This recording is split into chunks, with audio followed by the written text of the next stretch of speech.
And the last dragon এই 2021-এর Walt Disney পিকচার্সের তরফ থেকে মুক্তি পাওয়া একটি অ্যানিমেটেড সিনেমা। বহুদিন ধরে এই সিনেমাটি আমার ওয়াচ লিস্টে ছিল, তাই আমিও দেখে নিলাম। চমৎকার একটি সিনেমা যার মধ্যে একগুচ্ছ হিডেন মেসেজ রয়েছে যেগুলো সরাসরি আমাদের এই সোসাইটির সাথে রিলেট করতে পারবেন। আমি 2021 সালের একটি অ্যানিমেটেড সিনেমা যার নাম হচ্ছে Raya and the last dragon সেটিকে সম্পূর্ণ এক্সপ্লেন করব। আমি যখন ভিডিওটি বানাচ্ছি তখন এটির IMDb রেটিং হচ্ছে 7.5 আউট অফ 10 এবং রোটেন টমেটোজে এটি 75% fresh. So father time waste না করে সিনেমার এক্সপ্লেনেশন শুরু করি। বর্তমান দুনিয়া সম্পূর্ণভাবে ধ্বংস হয়ে গিয়েছে, যেখানে মানুষেরা পাথরে পরিণত হয়েছে এবং হাতে গোনা কিছু মানুষ শুধু সার্ভাইভ করেছে। তো অ্যাকচুয়ালি কি হয়েছিল? এই সব কিছু শুরু হয় 500 বছর আগে। একটি স্থান ছিল যেটির নাম হচ্ছে কুমান্ড্রা, যেটি বলতে গেলে এক টাইপের স্বর্গ, কারণ সেই স্থানটিতে থাকতো কিছু ড্রাগন যারা সেই স্থানটিতে জল, বৃষ্টি, এমনকি শান্তি এগুলো এনে দিয়েছিল। যদিও বিভিন্ন পুরাণে ড্রাগনদের একটি স্পিরিচুয়াল প্রাণী হিসেবে ধরা হয়। তো সেই স্থানটি যেটি নাম ছিল কুমান্ড্রা, সেখানকার লোকেরা খুবই হ্যাপি, কারণ মানুষদের বেঁচে থাকার জন্য যেটুকুনি রিসোর্স প্রয়োজন সেখানে সবকিছুই ছিল। তবে তাদের খুশি বেশি দিন টেকেনি। সেই স্থানটিতে আক্রমণ করে এক টাইপের এন্টিটি, যেটি এক টাইপের প্লেগ, যার নাম হচ্ছে ড্রুন, আর যে সব ধরনের লিভিং বিংসদের পাথরে পরিণত করে দেয়। আর যার কারণে সিনেমার শুরুতেই আমরা সেই মানুষগুলিকে পাথরের রূপে দেখেছিলাম। তবে সেই সময় সেই বিপত্তিকে ঠেকানোর জন্য ড্রাগনরা এগিয়ে আসে এবং তারা নিজেদের স্যাক্রিফাইস করে। একটি ড্রাগন ছিল যার নাম ছিল সিসু ড্যাটু, এবং সে তার নিজের পাওয়ার দিয়ে একটি স্টোন অর্থাৎ একটি পাথর বানিয়েছিল, যেটির সাহায্যে সেই স্থান থেকে ড্রুন নামক সেই প্লেগটি গায়েব হয়ে যায় এবং মানুষেরা যারা পাথরে পরিণত হয়েছিল তারা পুনরায় ঠিক হয়ে যায়। তবে এই মানব সভ্যতাকে বাঁচাতে গিয়ে যেসব ড্রাগনরা নিজেদের স্যাক্রিফাইস করেছিল তারা কিন্তু আর ফিরে আসেনি, অর্থাৎ তারা পাথরেই পরিণত হয়েছে। আর এইভাবেই 500 বছর আগে কুমান্ড্রা নামক সেই স্থানটি শুধুমাত্র ড্রাগনদের কারণেই বেঁচে গিয়েছিল। তবে তাদের সেই খুশি বেশি দিন টেকেনি, যার একমাত্র কারণ রয়েছে মানুষের লোভ। প্রত্যেকে মনে করতে থাকে সেই ড্রাগন স্টোনটির মধ্যে সম্ভবত কোনো শক্তি রয়েছে, আর আমি সেই ড্রাগন স্টোনটির কথা বলছি যেটা দিয়ে মাইটি সিসু সেই প্লেগটিকে কুমান্ড্রা থেকে গায়েব করে দিয়েছিল। আস্তে আস্তে মানুষের মধ্যে লোভ, রাগ এগুলো বাড়তে থাকে এবং মানুষেরা নিজেদের মধ্যেই ভাগাভাগি করা শুরু করে। আর এভাবেই কুমান্ড্রা নামক সেই স্বর্গটি কয়েকটি ছোট ছোট রাজ্যে ভাগ হয়ে যায়। স্থানগুলির নাম হচ্ছে টেইল, ট্যালন, স্পাইন এবং ফ্যাং, এবং এই স্থানগুলিতে অবস্থিত ট্রাইবগুলি এত বছর ধরে লড়ে আসছে সেই পাথরটিকে পাওয়ার জন্য। তবে এই 500 বছর পর পাথরটি রয়েছে হার্ট নামক একটি জায়গাতে। সেখানে পাথরটিকে যত্ন করে রেখে দেওয়া হয়েছে, কারণ অবশ্যই সেটা মানব সভ্যতার একটি আশীর্বাদ। সেখানকার যে চিফ রয়েছে যার নাম হচ্ছে বেঞ্জা,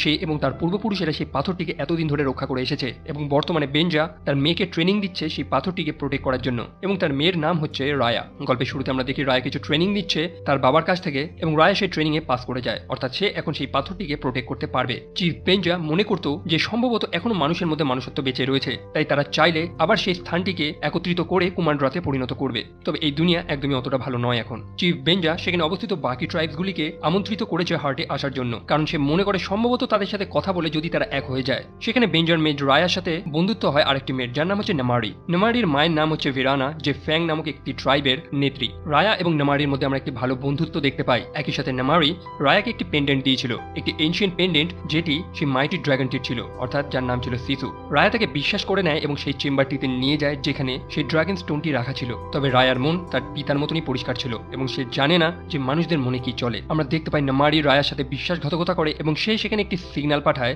যেখানে তার লোকেরা চলে আসে সেই ড্রাগন স্টোনটিকে চুরি করার জন্য। রায়া সেখানে একা ছিল, তাই তাকে রক্ষা করার জন্য তার পিতা বেঞ্জা সেখানে উপস্থিত হয় এবং তারা দুজন মিলে সেই ড্রাগন স্টোনটিকে প্রোটেক্ট করার চেষ্টা করছে। তবে সেই মুহূর্তে একটি মানুষ বেঞ্জার গায়ে একটি ক্রসবো চালিয়ে দেয়, যেটা তার পায়ের মধ্যে লেগে যায়। একই সাথে সেখানে উপস্থিত ছিল বাকি ট্রাইবসরা এবং তাদের মনে ঠিক একই রকমের লোভ যে কিভাবে সেই ড্রাগন স্টোনটিকে চুরি করা যায়। অ্যাকচুয়ালি তারা মনে করে যে সেই ড্রাগন স্টোনটি থাকলে সম্ভবত তাদের স্থানে কোনো শান্তি ফিরে আসবে, যেটা একদমই নয়। তারা মনে করতো সেই ড্রাগন স্টোনটি একটি শক্তির প্রতীক, মানে তার মধ্যে হয়তো কোনো সুপার পাওয়ার্স রয়েছে। তারা প্রত্যেকেই সেটাকে নিয়ে কারাকারি করতে থাকে, যার ফলে সেই স্টোনটি মাটিতে পড়ে টুকরো টুকরো হয়ে যায় আর প্রত্যেকে এক একটি করে টুকরো নিয়ে পালাতে থাকে। তবে যেহেতু ড্রাগন স্টোনটি ভেঙে যায় সেই মুহূর্তে, তার ফলে সেই অশুভ শক্তি যার নাম ছিল ড্রুন সে আবার রিটার্ন চলে আসে, কারণ অবশ্যই সেই ড্রাগন স্টোনটির দ্বারা সেই প্লেগটিকে এতদিন ধরে দূরে সরিয়ে রাখা হয়েছিল। তবে যেহেতু স্টোনটি ভেঙে গিয়েছে সেই জন্য ড্রুন আবার অ্যাটাক করে সেখানে। প্রচুর মানুষ সেখানে পাথরে পরিণত হয়। বেঞ্জা ছিল আহত, সেই জন্য সে দৌড়াতে পারছিল না এবং তার কাছে ছিল সেই ড্রাগন স্টোনের একটি টুকরো। সে তার মেয়ে রায়ার হাতে সেই টুকরোটি দিয়ে দেয় এবং তাকে নদীতে ফেলে দেয়, কারণ নদীতে সে ড্রুন নামক শয়তানটি আক্রমণ করতে পারে না এবং সে নিজেকে স্যাক্রিফাইস করে, অর্থাৎ সেও পাথরে পরিণত হয়ে যায় এবং রায়া সেখান থেকে সেই পাথরের টুকরোটি নিয়ে কাঁদতে কাঁদতে চলে যায়। তারপর 6 বছর কেটে গিয়েছে। যেমনটা আমি বলেছিলাম, চারপাশের অধিকাংশ মানুষই এখন পাথরে পরিণত হয়েছে। তবে রায়া যাচ্ছে একটি স্থানে যে জায়গাটির নাম হচ্ছে টেইল। রায়ার একটি পার্টনার ছিল, বলতে গেলে তার একটি বাহন যার নাম হচ্ছে টুকটুক। রায়ার কাছে বর্তমানে একটি মিশন রয়েছে। সে সেই পাথরের টুকরোগুলিকে জোগাড় করে গ্যাদার করতে চায়, কারণ সে মনে করে সে বিখ্যাত ড্রাগনটি যার নাম হচ্ছে সিসু সে সম্ভবত নদীর শেষে কোথাও একটি স্থানে লুকিয়ে রয়েছে। যখন সে ছোট ছিল তখন সে নামারির কাছ থেকে একটি ম্যাপ পায় যেখানে পৌরাণিক লোকেরা মনে করতো যে সেই ড্রাগনটি এখনো হয়তো বেঁচে রয়েছে এবং তারই খোঁজে রায়া বেরিয়ে পড়ে এবং তার একমাত্র উদ্দেশ্য রয়েছে তার বাবাকে ফেরত আনা। রায়া বর্তমানে রয়েছে টেইল নামক একটি জায়গাতে, যেখানে সে একটি স্থানে গিয়ে উপস্থিত হয় যেখানে নদী শেষ হয়েছে। সেখানে একটি শিপ র্যাকেজ দেখতে পারি যার মধ্যে প্রবেশ করে রায়া একটি রিচুয়ালস করে এবং তারপরে সেখানে অদ্ভুত কিছু জিনিস ঘটে এবং সেখান থেকে একটি ড্র্যাগন বেরিয়ে আসে, আর এটাই হচ্ছে সেই ড্র্যাগনটি যার নাম ছিল সিসু ড্যাটু। সে ড্র্যাগনটি কথা বলতে পারে, যাকে দেখে রায়া সম্পূর্ণভাবে অবাক, এবং রায়া তাকে রিকোয়েস্ট করে যে কোনোভাবে হোক তার পিতাকে যদি আবার আগের মতন ঠিক করে দেওয়া যায়। তবে সেই মুহূর্তে সিসু জানায় যে সে একা এই কাজটি করেনি, অর্থাৎ তার একার শক্তিতে সে ড্রোনগুলিকে হারিয়েছিল না, সেখানে সাহায্য করেছিল তার ভাই বোনেরা, এবং সেই ভাঙা টুকরোগুলিকে গ্যাদার করে যদি একত্রিত করা যায় তো সম্ভবত সিসু পুনরায় তার পিতাকে বা যেসব মানুষগুলো পাথরে পরিণত হয়েছে তাদের ঠিক করে দিতে পারবে। সো তারা বর্তমানে ছিল টেইল, এবং তারা এখন আরেকটি জায়গায় যাবে যে জায়গাটির নাম হচ্ছে ট্যালন। তবে অন্যদিকে তার ছোটবেলার শত্রু সেই মেয়েটি যার নাম হচ্ছে নামারি, সেও তার সৈন্যদের নিয়ে বেরিয়ে পড়েছে সেই বাকি ড্র্যাগন স্টোনগুলিকে নেওয়ার জন্য। ইভেন সেও জানে যে রায়া সেই পাথরের বাকি টুকরোগুলিকে গ্যাদার করে বেড়াচ্ছে, তাই এই মুহূর্তে তাকে যদি সেই পাথরের টুকরোগুলি পেতে হয় তাকে অবশ্যই আগে রায়ার মুখোমুখি হতে হবে। এবং সেই খোঁজ করতে করতে তারাও সেই টেলে গিয়ে উপস্থিত হয়। রায়া টেইলে অবস্থিত সেই ড্র্যাগন স্টোনটিকে নিয়ে নেয়, যেটা সেখানে খুব যত্ন করে রাখা হয়েছিল। তবে সেই মুহূর্তে সেখানে নামারি এসে উপস্থিত হয়। নামারির কাছে ছিল তার সৈন্যদল, তাই অবশ্যই রায়া তাদের সাথে সেই মুহূর্তে লড়তে পারবে না, সেই কারণে সে এবং তার সাথে অবস্থিত সেই ড্র্যাগনটি সেখান থেকে পালায়। নামারি এবং তার সৈন্যরা তাদের পিছু করেছে, তবে তারা ধরতে পারে না, কারণ রায়াকে এবার হেল্প করে একটি বাচ্চা ছেলে যার নাম হচ্ছে বোন। তার একটি ছোট নৌকা রয়েছে এবং সে রায়াকে হেল্প করে সেখান থেকে পালানোর জন্য। সো রায়ার কাছে এই মুহূর্তে রয়েছে দুটো স্টোন, একটা যেটা তার বাবা তাকে দিয়েছিল এবং রিসেন্টলি যে স্টোনটি সে গ্যাদার করেছে, অর্থাৎ টেইল থেকে যে স্টোনটি নিয়েছিল। প্রত্যেকটি স্টোনের আলাদা আলাদা পাওয়ার রয়েছে। একটি স্টোন নেওয়ার পর সিসু গ্লো করা শুরু করে, এবং টেইল থেকে সেই স্টোনটি নেওয়ার পর আমরা দেখতে পাই সিসু তার রূপটি পরিবর্তন করতে পারে, অর্থাৎ সে একটি মানুষের রূপ নিয়ে নেয়। তবে সিসুরও নিজস্ব কিছু অ্যাবিলিটি রয়েছে, সে হচ্ছে একটি ওয়াটার ড্র্যাগন। তাই নামারি এবং তার সৈন্যরা যখন তাকে তাড়া করেছিল, সে তার নিজের পাওয়ার ইউজ করে তাদের নৌকাটিকে অনেক ফাস্টলি সেখান থেকে নিয়ে পালায়। সো এখন সেই বোটটি চালাচ্ছে বোন নামক সেই বাচ্চাটি। রায়া তাকে একদমই বিশ্বাস করতে পারছিল না, কারণ রায়ার মধ্যে রয়েছে একটু ট্রাস্ট ইস্যু। আসলে তার পিতাও মানুষদের খুব বিশ্বাস করতো, যার পরিণতিটা কি হয়েছিল সেটা তো আপনারা জানেন। অন্যদিকে আমরা নামারিকে দেখতে পাই সে বাড়ি ফিরছে, এবং সে একটি মাঠের মধ্যে ছিল যেখানে আমরা ড্র্যাগনদের কিছু স্ট্যাচু দেখতে পাই। অ্যাকচুয়ালি সেগুলো ছিল সেই ড্র্যাগনগুলি যারা পাথরে পরিণত হয়েছে। নামারি তাদের প্রণাম করে, মানে এর থেকে বুঝতে পারি আমরা যে নামারি স্টিল ড্র্যাগনদের কিন্তু খুবই রেসপেক্ট করে। অন্যদিকে রায়া সেই ড্র্যাগনটিকে নিয়ে ট্যালনে গিয়ে উপস্থিত হয়েছে, যেখানে সেই ড্র্যাগন স্টোনের আরেকটি টুকরো রয়েছে। তারা বিভিন্নভাবে প্ল্যান করতে থাকে যে কিভাবে সেই স্টোনটিকে সেখান থেকে চুরি করা যায়। সেখানে রায়া মুখোমুখি হয় একটি ছোট শিশুর। অ্যাকচুয়ালি সে ছোট শিশু একদমই নয়, বাচ্চাটি তার ইনোসেন্টপনার সুযোগ দেখিয়ে মানুষদের লুটে নেয়, মানে তাদের থেকে চুরি করে। বাচ্চাটির কাছে ছিল কিছু বাঁদর, এবং তারা মিলে রায়ের কাছ থেকে সেই ড্র্যাগন স্টোনের দুটো টুকরো নিয়ে পালায়। রায়া তাদের পিছু করতে থাকে, তবে সেই মুহূর্তে রায়ের যে বাহনটি রয়েছে যার নাম ছিল টুকটুক, সে হেল্প করে এবং তারা রায়াকে সেই স্টোনগুলি দিয়ে দেয়। রায়া বুঝতে পারে যে সেই বাচ্চাগুলি পেটের খিদের জন্য এরকম করছে, তাই রায়া তাদের বলে যে তারা যদি রায়াকে হেল্প করে তাহলে রায়া তাদের খাবার দাবারের ব্যবস্থা করে দেবে। অন্যদিকে রায়া শিশুকে বলেছিল সেই বোটের মধ্যে অপেক্ষা করতে, তবে শিশু সেটা একদমই শোনে না এবং সে বাইরে বেরিয়ে যায়। সেখানে ছিল একটি বড় ফ্লোটিং মার্কেট, এবং সেখানে শিশু চারদিকে শপিং করে বেড়াচ্ছে, মানে চারপাশে এত মানুষদের দেখে সে খুবই খুশি। তবে সেখানে একটি বয়স্ক মানুষের সাথে তার সাক্ষাৎ হয়, একটি বুড়ি মহিলা, যে শিশুকে সেখান থেকে নিয়ে চলে যায়। শিশু তাকে বিশ্বাস করে এবং সেই বয়স্ক মহিলাটি জানে যে সম্ভবত শিশু সেই ড্র্যাগন স্টোনের ব্যাপারে কিছু জানে। অন্যদিকে রায়া যখন সেই চিফের ঘরে উপস্থিত হয়, অর্থাৎ যার কাছে সেই ড্র্যাগন স্টোনটি রয়েছে, সে জানতে পারে যে বহু বছর আগে সেই চিফ পাথরে পরিণত হয়েছে, এবং একটু আগে যে বয়স্ক মহিলাটিকে দেখিয়েছে সেই হচ্ছে ট্যালনের বর্তমান চিফ। সেই বয়স্ক মহিলাটি শিশুকে একটি জায়গায় ছেড়ে দেয় যেখানে চারপাশে ড্রোনগুলো রয়েছে, এবং সে জিজ্ঞেস করতে থাকে যে বাকি ড্র্যাগন স্টোনগুলো কোথায়। তবে সেই মুহূর্তে রায়া সেখানে উপস্থিত হয় যে শিশুকে সেখান থেকে রেস্কিউ করে নেয়। একই সাথে সেখানকার চিফের থেকে সেই ড্র্যাগন স্টোনটিও তারা পেয়ে যায়। শিশু যখন সেই ড্র্যাগন স্টোনটি হাতে নেয়, আমরা দেখতে পাই চারপাশটি কুয়াশা হয়ে যায়, অর্থাৎ সেই পার্টিকুলার ড্র্যাগন স্টোনের পাওয়ার সেটি যে চারপাশে কুয়াশা তৈরি করতে পারে, এবং তারা সেফলি সেখান থেকে পালিয়ে যায়। আর এবার তাদের ডেস্টিনেশন হচ্ছে স্পাইন, যেখানে আরেকটি ড্র্যাগন স্টোন রয়েছে। অন্যদিকে নামারি তার মা যার নাম হচ্ছে ভিরানা, তার কাছে দিয়ে পারমিশন চায় তাদের রয়্যাল আর্মিকে ইউজ করার জন্য, কারণ সে জানে যে রায়া এখন কোথায় কোথায় যাবে, তাই সে সম্পূর্ণভাবে প্রিপেয়ার্ড হয়ে রায়ার মুখোমুখি হতে চায়। অন্যদিকে রায়া এবং বাকি লোকেরা অবস্থিত হয়েছে স্পাইনে। সেখানে শিশু রায়াকে বলে ওঠে যে তারা এত কষ্ট না করে সেখানকার চিফের থেকে সেই ড্র্যাগন স্টোনটি চেয়ে নিলেই তো হয়, আফটার অল তারা মানব সভ্যতাকেই তো হেল্প করতে চাইছে। তবে শিশু বর্তমান দুনিয়া, অর্থাৎ বর্তমানে মানুষের মনে কি চলছে সেই সম্পর্কে একদমই আইডিয়া নেই। সে রায়ের কথা একদমই শোনে না, এবং আনফর্চুনেটলি তারা একটি ট্র্যাপে পড়ে যায়। পরে যখন তাদের হুশ আসে, আমরা দেখতে পাই সামনে একটি বৃহদাকার লোক যার নাম হচ্ছে টং। তবে দুঃখের বিষয় রয়েছে টং সেখানে একাই রয়েছে, অর্থাৎ তার ট্রাইবের বাকি সব লোকেরা পাথরে পরিণত হয়ে গিয়েছে এখন। তবে সেই মুহূর্তে টুকটুক এবং বাকি লোকেরা এসে রায়া এবং শিশুকে সেখান থেকে রেস্কিউ করে নেয় এবং টংকে সেখানে দড়ি দিয়ে বেঁধে দেয়। তবে টং খুবই ভালো মানুষ ছিল। রায়া তার থেকে হেল্প চায় যে সে যদি এই ড্র্যাগন স্টোনগুলিকে কালেক্ট করতে রায়াকে সাহায্য করে, সম্ভবত সে তার পরিবার এবং তার স্থানের সমস্ত লোকেদের আবার ফিরে পাবে, এবং টং রাজি হয়ে যায়। তবে ততক্ষণে নামারি তার গোটা সৈন্য নিয়ে সেখানে উপস্থিত হয়েছে। তারা সেই স্থানটিকে সম্পূর্ণভাবে ঘিরে ফেলেছে, তাই রায়া ডিসাইড করে যে নামারিকে ডিস্ট্রাক্ট করবে এবং অন্য দিক থেকে শিশু এবং বাকি লোকেরা সেই ড্র্যাগন স্টোনগুলো সেখান থেকে নিয়ে পালাবে। সেখানে নামারির সাথে রায়ার ফাইট হয়, তবে রায়া তার সাথে লড়ে পারছিল না, আর সেটা দেখে শিশু সেখানে উপস্থিত হয় এবং সে তার ড্রাগন ফর্মটি নিয়ে নেয়, যেটা দেখে নামারি একেবারে অবাক হয়ে যায়। শিশু তখন সেই স্টোনের একটি পাওয়ার ইউজ করে, যার ফলে চারিদিকে কুয়াশা হয়ে যায় এবং সে রায়াকে সেখান থেকে নিয়ে চলে যায়। অন্যদিকে শিশুকে তার অরিজিনাল ড্রাগন রূপে দেখে টং এবং সেখানে অবস্থিত বাকি লোকেরা অবাক হয়ে যায় যে তারা সামনে একটি অরিজিনাল ড্রাগনকে দেখছে। টং তার কাছে অবস্থিত সেই ড্রাগন স্টোনটি শিশুকে দিয়ে দেয়, কারণ তখন তার মনে একটি আশা জেগে ওঠে। সেই ড্রাগন স্টোনটি শিশু হাতে নেওয়ার পর আমরা খেয়াল করি চারপাশে বৃষ্টি হচ্ছে, যেটা সেই ড্রাগন স্টোনটির পাওয়ারটিকে ইন্ডিকেট করে। সো রায়া বর্তমানে 4টে ড্রাগন স্টোন পেয়ে গেছে এবং তার বাকি রয়েছে শুধু ফাইনাল পিসটি নেওয়া, যেটি বর্তমানে ফ্যাং এ অবস্থিত। তবে ফ্যাং নামক সেই জায়গাটি খুব হেভিলি গার্ডেড রয়েছে, তার চারপাশে জলাশয়, যাতে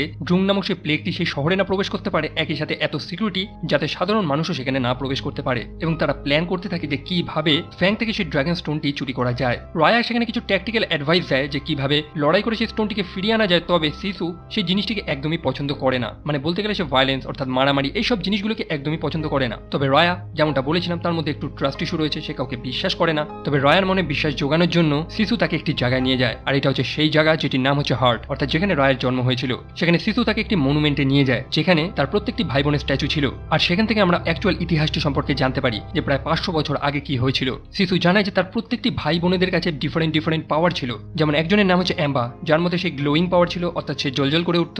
একজনের নাম ছিল প্রাণী, যে রূপ পরিবর্তন করতে পারত।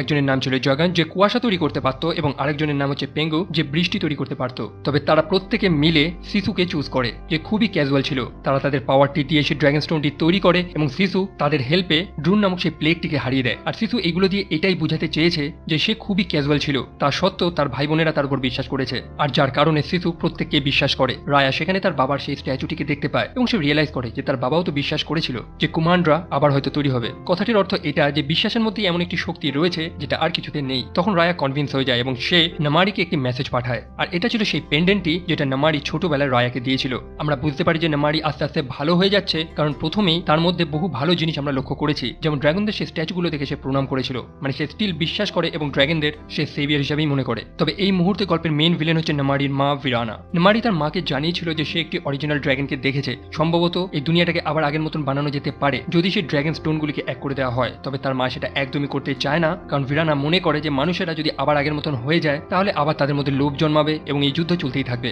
এবং ভিরানা ডিসাইড করেছে যে সে বাকি স্টোন যেগুলো রয়েছে সেগুলোকে গ্যাদার করে নেবে, একই সাথে সেই ড্রাগনটিকেও সে আটক করে নিজেদের কাছে রাখবে, যার ফলে তাদের যে রাজ্যটি রয়েছে যেটির নাম হচ্ছে ফ্যাং, সেটি বহিরাগত শত্রুদের থেকে সেফ থাকবে। তারপর নামারি রায়ের সাথে সাক্ষাৎ করে, তার কাছে রয়েছে সেই ড্রাগন স্টোনটি এবং রায়া সেই ড্রাগন স্টোনটি নিতে যায়। তবে সেই মুহূর্তে নামারির হাতে আমরা সেই ক্রসবোটি দেখতে পাই এবং সে খুবই নার্ভাস যে সে কি করবে। অ্যাকচুয়ালি সে মন থেকে রায়াকে সাহায্য করতে যায়, তবে তার মা সেটা একদমই চায় না, তাই সে খুবই কনফিউজ। শিশু তখন নামারির চোখের মধ্যে একটি বিশ্বাস লক্ষ্য করতে পারে এবং সে তার সামনে এগোতে থাকে। তবে সেই মুহূর্তে রায়া নামারির থেকে সেই ক্রসবোটি কেড়ে নিতে যায় আর ভুলবশত ক্রসবোটি ফায়ার হয়ে যায়, যেটা শিশু নামক সেই ড্রাগনটির গায়ে লাগে এবং সে সেই পাহাড় থেকে পড়ে জলে চলে যায়। সম্ভবত শিশু মারা গিয়েছে, যার ফলে আমরা জলের মধ্যে কিছু অদ্ভুত ফেনোমেনন লক্ষ্য করি, যেন জলগুলো সম্পূর্ণভাবে শুকিয়ে যাচ্ছে। অ্যাকচুয়ালি শিশু ছিল ওয়াটার ড্রাগন, আর যার কারণেই সেই জল থেকে সেই ড্রোনগুলি ভয় পেত। তবে শিশু তো এখন চলে গিয়েছে, তাই ড্রোনগুলি আর সেই জলকে ভয় পায় না এবং তারা আস্তে আস্তে ফ্যাংয়ের উপর হামলা করা শুরু করে। তারা সেই শহরে প্রবেশ করেছে এবং প্রত্যেকটা মানুষকে পাথরে পরিণত করে দিয়েছে। একই সাথে সেখানে নামারির মা, যার নাম হচ্ছে ভিরানা, সেও পাথরে পরিণত হয়ে গিয়েছে। নামারি মনে করে যে রায়া সেখানে সেই বোকামিটা না করলে সম্ভবত শিশু মারা যেত না, যার ফলে তার মাও পাথরে পরিণত হতো না। অন্যদিকে রায়া মনে করে যে নামারি সেখানে কেন ক্রসবোটি এনেছে এবং সে সেই ক্রসবোটি চালানোর জন্যই শিশু মারা গিয়েছে, তাই দুজনের এখন শত্রু। তারা দুজন সেখানে লড়ছে, যেখানে ফাইনালি রায়া নামারিকে হারিয়ে দেয়। তবে শেষে নামারি জানায় যে সে কিন্তু শিশুকে বিশ্বাস করেছিল। তবে রায়া লাস্টে যে এই বোকামিটা না করলে হয়তো শিশু এখন বেঁচে থাকতো, তাই শিশুর মৃত্যুর জন্য রায়াও ঠিক ততটাই দায়ী যতটা নামারি। তারপর রায়া সেখান থেকে চলে যায় এবং তার বন্ধুদের সাথে সেখানকার লোকাল সিভিলিয়ানদের বাঁচানো শুরু করে। তাদের কাছে সেই পাথরগুলো ছিল, তবে সেই পাথরগুলোর পাওয়ারগুলি আস্তে আস্তে কমতে থাকে, কারণ সেই মুহূর্তে আর কোনো ড্রাগন বেঁচে নেই। তারা একটি স্থানে ফেসে গিয়েছে এবং তাদের চারপাশে সেই ড্রুন নামক প্লেগটি রয়েছে এবং সেই পাথরের টুকরোগুলি দিয়েও আর কোনো কাজ তেমন হচ্ছে না। এবং সেখানে নামারিও তাদের সাথে রয়েছে। সেই পাথরগুলোর পাওয়ার ধীরে ধীরে কমে যাচ্ছে, তবে রায়ার মনে এখনো বিশ্বাস রয়েছে সেই পাথরগুলো সবার থেকে চায়, যেগুলো নিয়ে সে আবার আগের মতন একত্রিত করবে। যদিও তার কথা কেউ বিশ্বাস করে না, কারণ তারা মনে করছে সেই পাথরের পাওয়ারগুলো চলে যাচ্ছে। তখন রায়া জানায় যে এই পাথরের আসল শক্তিটা হচ্ছে বিশ্বাস, তাই তারা একে অপরকে ট্রাস্ট না করলে এই ড্রুন নামক সেই প্লেগটিকে তারা হারাতে পারবে না। তারা রায়ের কথা কেউ শোনে না, তাই রায়া তার শেষ চেষ্টাটুকুনি করে। সে তার পাথরের টুকরোটি একজনকে দিয়ে সেই ড্রুনের মধ্যে চলে যায় এবং নিজেও পাথর হয়ে যায়। এরকম ভাবে এক একজন করে সেই পাথরের টুকরোগুলিকে একত্রিত করতে থাকে এবং সেই ড্রুনের মধ্যে চলে যায়, অর্থাৎ তারাও পাথরে পরিণত হয়ে যায়। এবং লাস্টে বেঁচে রয়েছে নামারি। সে প্রথমে তার পাথরের টুকরোটি নিয়ে সেখানে পালাবে প্ল্যান করেছিল, কিন্তু সে পালায় না, সে রিটার্ন চলে আসে, কারণ তার মনে একটি বিশ্বাস তৈরি হয়েছে এবং সেই পাথরের টুকরোগুলিকে জোড়া লাগিয়ে একত্রিত করে দেয়, ঠিক যেমনটা আগের মতন ছিল। আমরা দেখতে পাই সেই পাথরের জলজল ভাবটি আস্তে আস্তে চলে যায় এবং সেটি সম্পূর্ণ কালো হয়ে যায়, আর সেখানে প্রত্যেকটা মানুষ পাথরে পরিণত হয়েছে। তবে কিছু মুহূর্ত পরে সেই পাথরটির মধ্যে একটি স্পার্ক লক্ষ্য করি এবং পাথরটি আবার জলজল করে ওঠে এবং সেখান থেকে একটি এনার্জি তৈরি হয়, যার ফলে সেই ড্রোনগুলি আবার নষ্ট হয়ে যায়। একই সাথে যেসব মানুষগুলি পাথরে পরিণত হয়ে গিয়েছিল তারা পুনরায় আবার মানুষে পরিণত হয়ে যায়। নদীতে জলও ফিরে চলে এসেছে। একই সাথে আকাশে বৃষ্টি হচ্ছে, ঠিক সেই পাথরগুলির মধ্যে যেমন পাওয়ারগুলি ছিল, তবে একই সাথে আমরা খেয়াল করি শুধু মানুষে নয়, যেসব ড্রাগনগুলি পাথরে পরিণত হয়ে গিয়েছিল তারাও ফিরে এসেছে। তারা প্রত্যেকে এসে শিশুকে পুনরায় জ্যান্ত করে দেয় এবং সে আবার আগের মতনই ফিরে আসে। রায়া এবং শিশু তারা দুজন একে অপরকে দেখে খুবই খুশি। অন্যদিকে নামারি যে নিজে খুবই রিগ্রেট ফিল করছে, কারণ অবশ্যই সে আগে অনেক ভুল করেছে, তবে শিশু তাকে ক্ষমা করে দেয়। টং তাদের গ্রামে গিয়ে দেখে যে তার পরিবার এবং তার লোকেরা প্রত্যেকেই আগের মতন হয়ে গিয়েছে। একই সাথে সে বোন নামক সেই বাচ্চাটিও তার পরিবারকে পেয়ে গিয়েছে। রায়া তখন তার স্থানে গিয়ে পৌঁছায় যেটির নাম ছিল হার্ট, এবং সে খেয়াল করে তার বাবা আবার পাথর থেকে মানুষ হয়ে গিয়েছে। তবে সেখানে শুধু রায়া একা ফিরে আসেনি, আমরা দেখতে পাই প্রত্যেকটা ট্রাইব অর্থাৎ টেইল, ট্যালন, স্পাইন, ফ্যাং প্রত্যেকটি ট্রাইব থেকে লোকেরা সেই হার্টে ফিরে এসেছে, ঠিক যেমনটা রায়ার পিতা যার নাম ছিল বেঞ্জা যেটা চেয়েছিল। আর প্রত্যেকটি মানুষ একত্রিত হয়ে যায় সেখানে, আর অবশ্যই তাদের মনে যে ভুল ধারণা যে লোভটি তৈরি হয়েছিল সেটি চলে যায়, আর সেই স্থানটি আবার কমান্ডারাতে পরিণত হয়। আর গল্প এখানেই শেষ। অ্যান্ড আই হোপ এই গল্পের মধ্যে থাকা হিডেন মেসেজগুলো আপনি বুঝতে পেরেছেন। যদি না বুঝতে পারেন তো আমি বুঝিয়ে দিচ্ছি। এই গল্পের যে প্লেগটিকে দেখানো হয়েছে, যে অর্থাৎ গল্পের যে ভিলেন, সেই এন্টিটি যার নাম হচ্ছে ড্রুন, সেটা অ্যাকচুয়ালি কি ছিল যে মানুষকে পাথরে পরিণত করে দিচ্ছিল। অ্যাকচুয়ালি সেটা আমাদের ডেমনিক ফর্মকে ইন্ডিকেট করেছে, অর্থাৎ আমাদের মধ্যে যে ক্রোধ, রাগ, হিংসা, লোভ এই জিনিসগুলো রয়েছে সেগুলিকে একটি প্লেগের আকার দিয়েছে এখানে, যে আমাদের শরীর থেকে সেই আত্মাগুলোকে বার করে একটি পাথরে পরিণত করে দেয়। অন্যদিকে ড্রাগন যেটি প্রসপারিটির একটি চিহ্ন, তাদের মনে অলওয়েজ একটি আশা ছিল, আর যার কারণেই তারা হিউম্যানিটিকে সাহায্য করেছিল। তবে গল্পের শেষে তারা আবার একত্রিত হয়ে যায়। এটার মানে তাদের মনে আবার বিশ্বাস তৈরি হয়েছে। যদিও এই কথাটা তো সত্যি যে ট্রাস্ট ছাড়া এই গোটা দুনিয়া কিন্তু চলে না। আর এটার একটি চমৎকার উদাহরণ হচ্ছে এই সিনেমাটি, যে তোমার বিশ্বাস হারালে একদমই চলবে না। গল্পের শেষে নামারি তার লোভ এবং ভয় এগুলো ত্যাগ করে সেখান থেকে না পালিয়ে সেই পাথরের টুকরোটিকে একত্রিত করে দিয়েছিল, যেটা এটা ইন্ডিকেট করে যে তার মনে একটি বিশ্বাস, একটি আশা তৈরি হয়েছিল যে সম্ভবত মানবতাকে আবার ফিরিয়ে আনা যেতে পারে, আর সেটাই হয়, আর ঠিক যেমনটা ড্রাগনসগুলো চেয়েছিল। সো এই ছিল গল্প, অ্যান্ড আই হোপ ভালো মতন এক্সপ্লেন করতে পেরেছি আমি। ভিডিওটি ভালো লাগলে লাইক করবেন, আর চ্যানেলটি সাবস্ক্রাইব না করা থাকলে সেটাও করে নেবেন। আর আপনি যদি ফেসবুকে অ্যাক্টিভ থাকেন তো আমার ফেসবুক পেজটিও ফলো করতে পারেন, লিঙ্ক ডিসক্রিপশনে রয়েছে। সো এই ভিডিও আপাতত এইটুকুই, আবার দেখা হবে পরের ভিডিওতে। Bye bye.